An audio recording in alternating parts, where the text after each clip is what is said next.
So we're back with more Katawa Shoujo, and so far, I'm sorry if this is kind of weird, but I've been recording about like 30 minutes for now.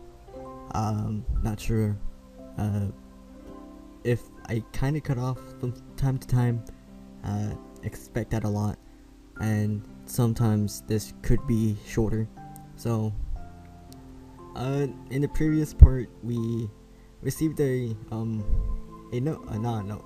letter or mail from that lady from the beginning that caused us to have a heart attack, and now we're here.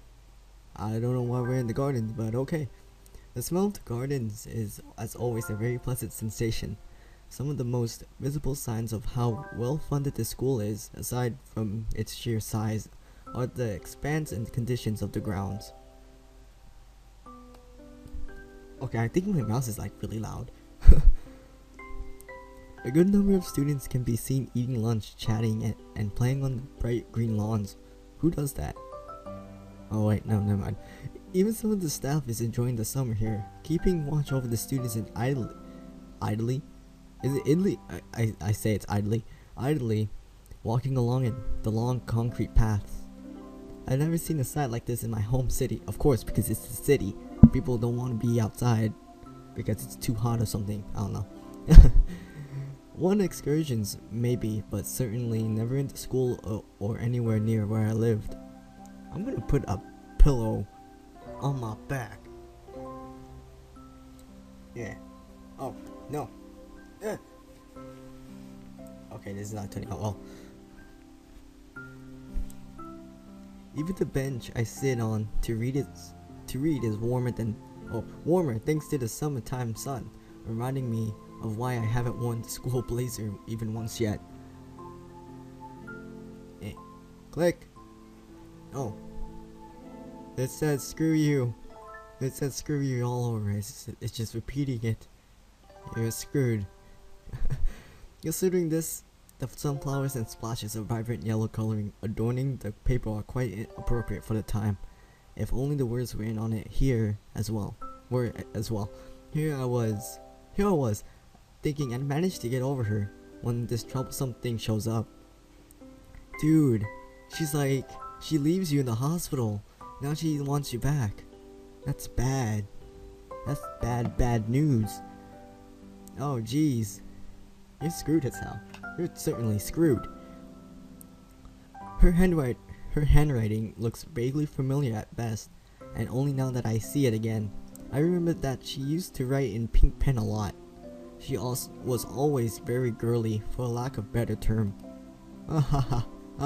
And she got you a heart attack. Shame. But she was also quite fragile.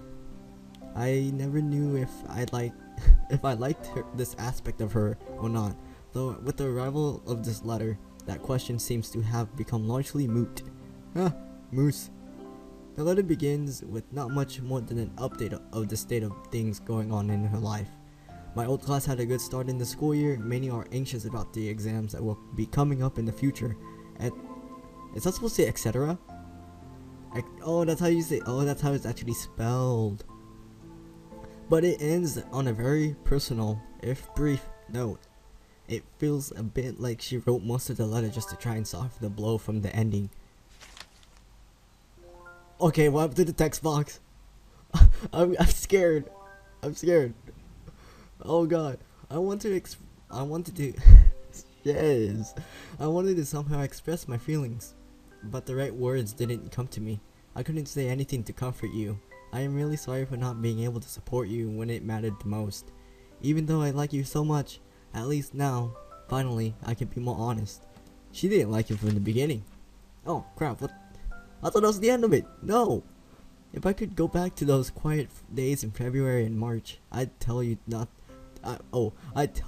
not give up on yourself. That's what I would say. Maybe you wouldn't be drifted so far away if I had just said something. I hope you managed to get back on your own feet. Well, too late. I'm on my feet, and you'll be like, oh, okay, I got nothing after that. Screw it. Now that the distance between us is also physical, it also feels more final, somehow. Oh my god, this chick, don't finish it. I don't want to finish it. If I wonder if we will meet again. Nope. Perhaps it's for the best if we don't. Yeah, obviously. Still, if you would like to correspond with me, by all means write me back. I'd very much like to hear about your new school and how are you doing. I wish you all the best. Sincerely. Okay, I spent like an hour when I was sitting in the garage doing nothing. I was just thinking of how to pronounce her name. So I think it's like Iwanako or something. It sounds like you wanna go. Technically, it's like, come at me, bro. And it's like, who thinks of a name of that? Okay, I'm done with that. And so that's that. Our relationship is over. Nice, neat, and tidy, with no ambiguity. And I said that really wrong, I know. I hadn't held on to any illusions that it could ever begin anew. The last time she visited me, neither of us said a thing, except for the one which she said as she left for the last time. Goodbye. Yay. Jeez. Be that as it may, this feels more final. The capstone on an experiment that both of us tried and failed at. Yeah, you failed. Failure. Okay, I feel like I'm being such a dick right now. A loud shout draws my eyes away from the letter. It's just some students horsing around with one of the teachers standing nearby coming over to talk to them. Are you okay? Oh, frick! No, not you! Are you kidding me? No! What's next? You're gonna freaking break a table! You're gonna sincerely break a table! God dang! Yuko, you're gonna break a table. A tentative voice comes from my side. For a moment I assume it would be it to be Hanako, but it's actually Yuko. That's no surprise. Oh, hello Yuko. I thought you'd be in the library. She gives a cheerful smile, one quite fitting the atmosphere, and flourishes the empty wrapper of a roll in her hand. She must have someone else covering for her while she grabbed something to eat. Well, that's why you should always have two librarians. It reminds me that I haven't had anything to eat yet. I don't feel hungry though, and skipping one lunch won't hurt. It won't. Really, I skip lunch a lot. Like, a lot. I'm being that serious. I don't eat lunch that much and I'll be like, oh. I'm more energetic when I'm not hungry. I don't know why. That's really weird. Mind if I sit here? Sure, go ahead. Freaking, next thing you know, she's gonna break the table. Or like, some small insect comes out of nowhere and scares the crap out of her and breaks the table. I quickly slide the letter back into its envelope, slipping it inside my bag, propped against the side of the bench as Yuko takes a seat. And this garbage can is in my way. She drops the wrapper into a bin beside us. Without much else to do, I lean back and take that enjoyment I can from the sun, silently reflecting on the letter. Dude, she's not coming back. The lush lawns, the clear blue skies, everything looks so different from the way it did back then. Even the school surroundings, from the hill it's on to the woods around it, are completely opposite to the urban scenery I remember. That's a dead tree. That's another dead tree. That's a dead tree. That's even a more dead tree. Yep, suburban area. Maybe this is what it feels like to feel homesick. Then again, it's not an outright bad sensation. The feel of the area around Yamaku, while very different, is also nice. I think I could get used to it. Well, I don't know how long you've been in this school. I'd call a month. 1 month. Hey, Sal. Yeah? Yeah. You didn't. Oh, wait, what? Oh, you didn't answer my question from before. I wasn't going to say anything, but you still look troubled. If you don't want to say anything though, that's okay. I don't mind at all, but sorry for asking something strange like that. I think Hanako sent her. I don't mind. It's just, I got a letter from someone I knew before I came to Yamaku. It made me think about some things. I thought I'd managed to get over most of the problems that my accident caused, but now I'm not really so sure. I kinda wish I'd never seen it. Yeah, throw it away. Throw it away and run away. Oh wait, no, that won't work, never mind. Oh, my eye. Hold on. Here. I don't think that's good, Hisao. What? What? What? I am really sorry. I didn't mean to stop. I meant to pause the recording. I had to do something real quick. Okay, now I'm really surprised that this just randomly came up when she says that. When my boyfriend left me, he did it so very suddenly and never let me know why. At first I was very depressed about it, but I decided to forgive him. So wait, you want us to freaking forgive what? Ah, crap, I completely forgot her name. That lady's the first person that we saw because they gave us a heart attack. That's horrible. You forgave him? Couldn't he at least have talked properly with you about it? He was always one of those people that found it difficult to come close to others. In the end, I decided that I fell in love with him for a reason, and my old laptop is annoying the crap out of me. Get away from my foot. He was a good person, and I think that if I had been in his position, I would probably have found it just as hard to, just as hard to try and talk to him. I don't really see the connection to the letter I got. I mean that, how should I put this? Elephants! She's gonna say elephants. Elephants. It's all about the elephants. It must have been very hard for that person to send that letter. And if they did, I think they must have thought very hard about exactly what to say. Yeah, because apparently, if you say something messed up, about a disability person, you'd be like, oh, I'm gonna go kill this person. Who the heck keeps opening the door? Iwanako. Oh god. Iwanako. Iwanako managed to write this letter and bring it. Ow! Frick! Sorry. Managed to write this letter and bring a final close to our relationship. Something that I never managed to do because you were in the hospital. Whereas here I am, trying to protect and help Hanako as best as I can, especially with Lily leaving for a while, and I'm not even able to deal with my own problems. Does that make sense? You're a librarian, alright. Take notes from a librarian. She's taking my non-response and furrowed brow. that doesn't work. Furrowed brow has doubt.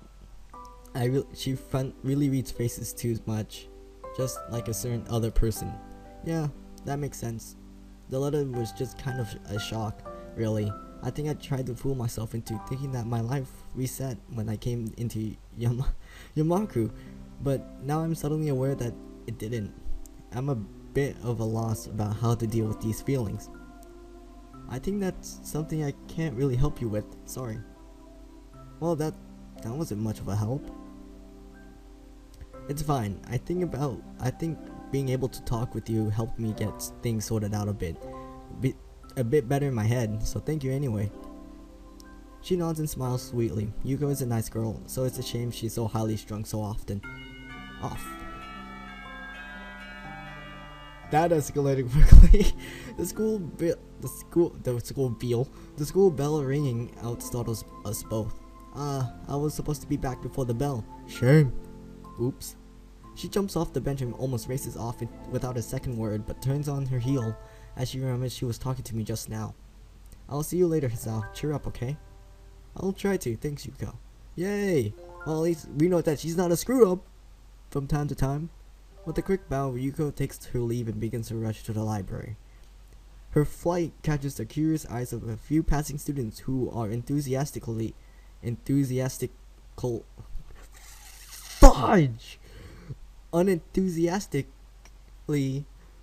trudging back to their classes after their fun. Reluctantly standing from the bench, I dust myself off and join them.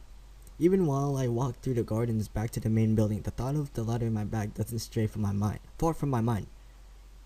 Is it a loading screen? Yep, loading screen. I don't know. I think it kind of with the whoa. What is this? We're in the city at night. That's not a good sign.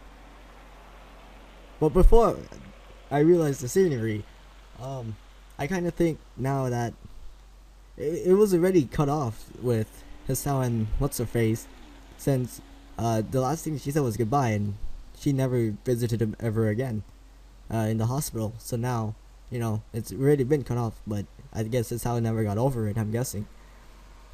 The feeling of walking through the streets is one of very deep nostalgia. While Yamaku may be like the reverse of where I lived in the past, the city at night is amazingly familiar. Well, maybe you live there. My eyes are moving constantly from the bright electronic screens glowing high in the night sky, to the street lamps piercing the darkness with their light, to the businessmen enjoying themselves after work, and the busily talking couples on dates. Oh, don't tell me. Don't tell me. Even if I didn't want to, I can't help soaking in every aspect of the city. I savor its familiarity like a sweet candy sitting on my tongue. Oh, obviously, yeah. Lily is walking to my left with her cane swaying to and fro, holding onto her sister's arm for guidance while talking to her. Compared to traveling by a taxi or a bus, being driven by Akira in her rather nice car was a much more enjoyable experience. Oh, hello. Look at that street lamp. That's one good looking street lamp. Even if it's maybe not for the person on my right though. While Lily was used to her sister's driving style and I quite liked a bit of excitement, Hanako was holding very tightly to the door for most of the trip. Ah, frick. Everything looks so pretty at night. Hanako quickly looks down at yet again as she accidentally catches someone's gaze. Yeah, it does. No, freaking Hisao. Freaking pull a dick move from time to time. Freaking hitting low. My answer isn't very thoughtful since I'm distracted by so many thoughts that I find it hard to keep up on small talk. One of those distractions aside from the city sights is how Hanako looks. Dude! God dang! Is everything you want to do is look? Whoa. Whoa. This is the first time I've seen her in something other than her school uniform or her pajamas. It gave me a pause when I first saw her outfit when we met up at the school gate, and my foot is numb. Thank you. Considering how much her head is lowered when people walk near us, I imagine that the hat she wears is more than a fashion statement. While initially I was wary of Lily's plan to take us out into the city when night fell, it became obvious she had thought about this. Not many people have paid Hanako much heed since the darkness hides her scarring well. So, we're in the city. Any ideas on what to do? Get drunk? Wait, oh. Knew it. Called it. I'm calling it. Akira beams a smile. Something tells me that she's the one who is making this particular decision, even if her sister may have proposed the outing in the first place. You'll see. Just follow us. Nope, don't trust it. I feel like it's gonna rain again. I nod and try my best to stifle a grimace after what happened during Hanako's birthday party. I don't trust Akira's judgment at all that much. Yeah. Oh, dark alley. That's perfect. That's wonderful. We keep walking and I notice that we're passing more and more cafes, restaurants, and other eateries.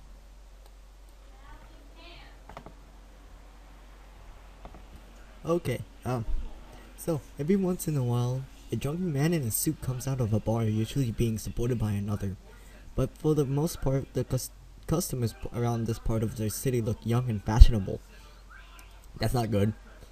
Different kinds of music come and go as we pass by each business. The discord created by the overlaps should be granting, but it reminds me so strongly of the times I spent in the city with my old friends that I don't mind.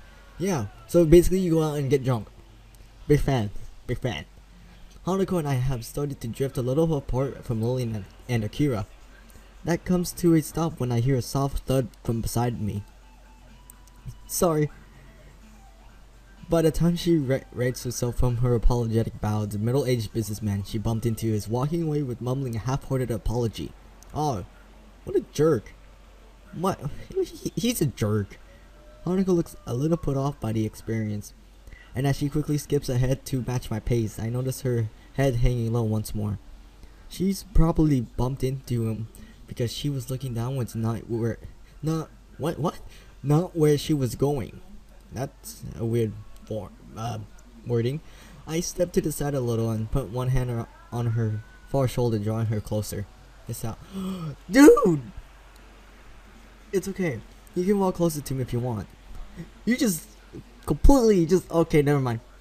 Hanako hesitates, but eventually nods in assent.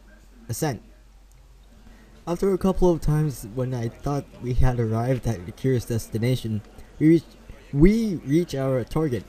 By now we're below the elevated walkways and past the most garish and brightly. God, I need to stop playing Borderlands 2. Brightly lit places. I'm a bit surprised. The average age of those around us is distinctly older, and the smell of cigarette smoke is pretty thick. I know that smell. Ugh. The area is far from seedy though, and it's a little amusing to see Lily's reaction to the smell of the smoke. While it's masked by the low talking of those around us, jazz music can be heard emanating from inside. Looking up at the dimly lit sign, it becomes obvious why. A jazz club. I have to admit, this isn't what I expected. Lily gives my voice just cracked. Lily gives an amused snort and a smile. I really like the sound effects in the background. Makes you feel like there's actually people behind us. Like, look, see, there's people moving. See, if Kenji was here, he'd be like, feminist, working for the club. Oh no. Somehow I feel like I should have known it, Akira. As we talk outside, I would notice I notice more and more odd sideways glances directed our way. People awkwardly catch themselves staring and look away, but that just makes it more obvious. I had noticed that this occasionally when we were walking, but it's more pronounced now. I've never experienced anything like that in my life. An average-looking Japanese teenage guy, just a little taller than normal, isn't the type to draw attention without making an effort. Hey, come on. Just because you're teenagers doesn't mean you can't have a taste, right? Well, I don't really mind the music if that's what you mean. I don't mind it either. Short sentences says everything. She's only just managing to force the words out. It contrasts heavily when we're alone in Yamaku, and it disappoints me a little that she's so highly strung for what's supposed to be a good time out on the town. It's hard to read Hanako's face as she keeps looking downwards. It's a little wonder if she doesn't often come out into the city because of this. And it makes me a little thankful that my own scarring is easily hidden. Lily has a similar way of attracting people's gaze, but the reason for it is clearly different. She hardly looks like a native, and the same can be said for her sister. That much is far more noticeable than her blindness from a distance. Who stares at a blind person? Like, that's messed up. Come on. She may not be able to see this for herself, but I have little doubt she can hear the odd whispered phrase from people who think they're out of earshot. Be that as it may, she doesn't seem to show any sign of either annoyance or pleasure at the attention. Akira's still as confident as ever, though. Flashing a smile, she strides in with Lily by her side and the two of us following behind. Hold up, wait. Gotta do this. Okay. I had expected my eyes need to adjusting to the light inside, but it's not much brighter than outside. The music we heard is clearer now, mixed in with the sound of glasses moving on the tables and counter and the husky chattering of the patrons. Looking to my right reveals the music's source, a jazz group playing beyond some tables. The patrons seem to be mostly men, and though there's a handful of women. Nobody looks under 30, aside from us, of course. It feels a little like we've stepped into the 1920s, and the atmosphere is quite agreeable. I'm not completely comfortable simply because of my age, but were I older, I would probably feel quite at home. Hanako seems a bit more relaxed now, probably due to nobody looking at her. Everybody's talking between themselves, drinking or watching the band. Hey, look. Okay, no, I got nothing. Hey, red light. Akira casually takes a seat at the counter without even glancing around. She's probably come here before. Lily retracts her cane, the bar stool and the edge of the counter before taking a seat beside her sister. The bartender takes a brief break from polishing a glass to watch her, before putting it down and coming over. "Good evening, ladies. What will it be?" "Just a scotch, thanks, Lily." "Oh, thanks, Lily. May I have a glass of Oh, frick! A black-suited elbow hits her side sharply. "Orange juice, please." Oh! Oh, she was gonna order some beer. Oh! Oh, snap. Oh, did I miss something there? Oh no. No problem, coming right up. It was Akira who nudged her in with her elbow and stuff. The bartender starts to pour the drinks. A couple of seconds pass before Akira suddenly remembers that Hanako and I are indeed here and turns around to us. "You two want anything, or are you just gonna stand there?" Hanako seems to be getting a bit restless. No matter where we're going to see, I can't talk. No matter where we're going to seat ourselves, there's going to be people right next to her, and I don't think she looks convincingly older than 20, unlike Lily. Hey, what? Okay, that's not good. There's a freaking pole right there. Looking around, there's a games section to our right. A couple of billiards. Why is there S's right here? Shouldn't it be a couple of billiard tables? Can be seen in the corner and nobody's using them either. Freaking, why is there 2 S's? I glanced to Hanako, but about to ask her if she'd like to play, but she's already looking longingly in the same direction. Maybe it says something that we can get by with so few words nowadays. We'll go play pool over there. Akira leans back to see past me before shrugging and sitting back up. "It seems you'll have to put up with only me for company. How unfortunate." Sucks to, jeez, okay, have fun with you two. We return and set off over the abandoned corner with Hanako taking the lead.